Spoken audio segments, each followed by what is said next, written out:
Olá, olá, que bom estarmos novamente aqui para estudar a Bíblia. É bom, não é? Capítulo 26 do livro de Mateus.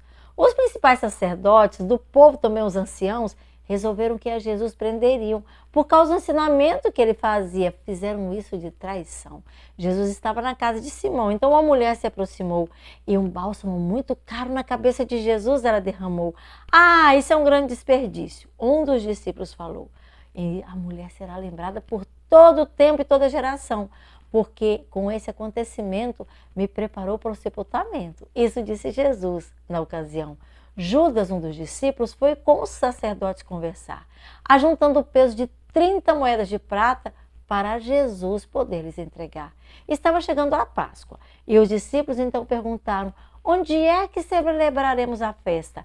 A certo homem então visitaram, conforme o mestre os instruiu, e a Páscoa de pães asmos prepararam. Então Jesus declarou que um traidor entre eles havia, e eles bem preocupados para saber quem era, queriam. E o que é aquele que come comigo no prato. Não ter nascido, melhor seria. E enquanto comiam, Jesus pegou um pão e abençoando os deu. Isso simboliza o meu corpo. O suco de uva, o sangue simboliza para a remissão dos pecados seus. Afirmou que não mais beberia do fruto dessa videira até que no reino os tenha comido. Então eles cantaram um hino e foram para o Monte das Oliveiras. Então Jesus os avisou: vocês me abandonarão, porque está escrito que as ovelhas dispersas serão. Pedro então respondeu: eu não te abandonarei. Ainda que outros te neguem, eu jamais te negarei. Então Jesus disse a Pedro: você me negará. Sim, antes que o galo cante 3 vezes na madrugada após o galo cantar. Então Jesus foi com os discípulos ao Getsemane e Jesus os convidou para que eles orassem fervorosamente ao Pai, clamassem, pois muito ele se angustiou. Ele pedia que o Pai, se pudesse, o livrasse. E os discípulos estavam dormindo. Jesus continuava os advertindo para que em tentação eles não entrassem. 3 vezes Jesus orou. 3 vezes os discípulos dormiram. O espírito está pronto, mas a carne é fraca. Da boca de Jesus eles ouviram. E enquanto Jesus falava, chegou uma multidão armada. Aproximou-se de Jesus e Judas deu-lhe um beijo. Era essa a senha combinada. Agarraram em Jesus e o prenderam, enquanto Pedro puxou a espada e feriu o servo do sumo sacerdote, mas de Jesus recebeu repreensão, porque aqueles que matam a espada também morrerão. E se ele pedisse ao Pai, teria anjos à sua disposição. Os que prenderam a Jesus o levaram para a casa de Caifás.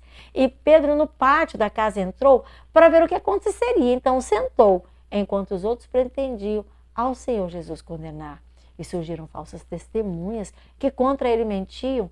E diante da acusação, Jesus em silêncio permanecia. Se ele era mesmo Cristo, o sumo sacerdote que dissesse e exigia. Então Jesus disse: vocês verão o Filho do Homem à direita do Todo-Poderoso, que virá nas nuvens dos céus naquele dia glorioso. Foi quando o sumo sacerdote rasgou suas vestes, blasfemou. Para que mais testemunhas aqui? Vocês acabaram de ouvir, ele é réu de morte. Assim aquele homem retrucou. E Pedro estava sentado, uma criada disse: pois você estava com ele, é um galileu. Ah, você não sabe o que está falando. Foi o que Pedro respondeu.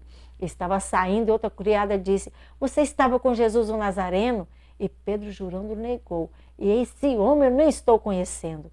Depois, os que estavam antes com ele falaram: você é um deles, o seu modo de falar. Pedro novamente negou, começou a maldizer e jurar. E imediatamente o galo cantou. E da palavra de Jesus ele se lembrou: antes que o galo cante 3 vezes, você me negará. Cada detalhe da paixão de Cristo foi necessária para nos salvar. E hoje nós temos a nossa escolha: aceitar ou rejeitar. Lembre-se, sempre haverá 2 grupos de pessoas. E eu te pergunto, em qual dos 2 grupos você estará? Que essa palavra de hoje te ajude a refletir, te ajude a se preparar e que você seja reavivado pela palavra do Senhor. Amanhã continuaremos essa história. Até lá!